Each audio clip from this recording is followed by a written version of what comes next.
This very day 2 years ago, a young man returning home from a camping trip was killed in a carjacking in Old Louisville. Hello, everybody. It's our top story tonight on the Night Team. I'm Doug Proffitt. There have never been any arrests in this case.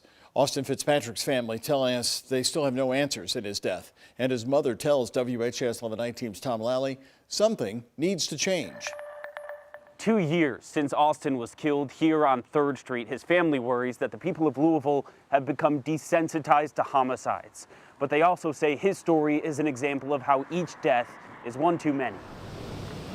There has not been a single day that has passed since I have thought about Austin. I pass somewhere, oh, that would have been a cool place for us to go. Or I hear a new song and I want to send it to him and you can't anymore. Austin Fitzpatrick was killed in a carjacking 2 years ago. He'd just come home from a camping trip and was unpacking. And despite these multiple video recordings of the people who may be responsible, no arrest has been made.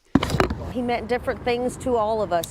Each year, He was my son. his family gathers here He was Erica's brother, to light candles in his name and he was a good friend to all of you. and rekindle a connection with the people Austin loved. Oh my gosh, your sister has been a busy young lady, hasn't she? While they're thankful to keep his memory alive, they're disappointed in the city's reaction to Austin's death and so many others. You wake up and you hear it every day to the point where you're like, oh, somebody else.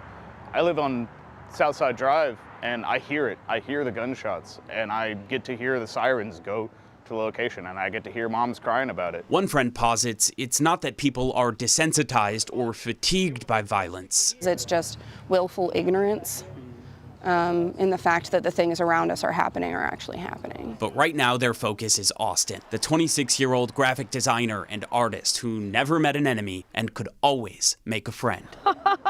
It was just how he was. And 2 years later, Austin's family, like so many others in Louisville, waiting and hoping they'll find out who's responsible for their son's death.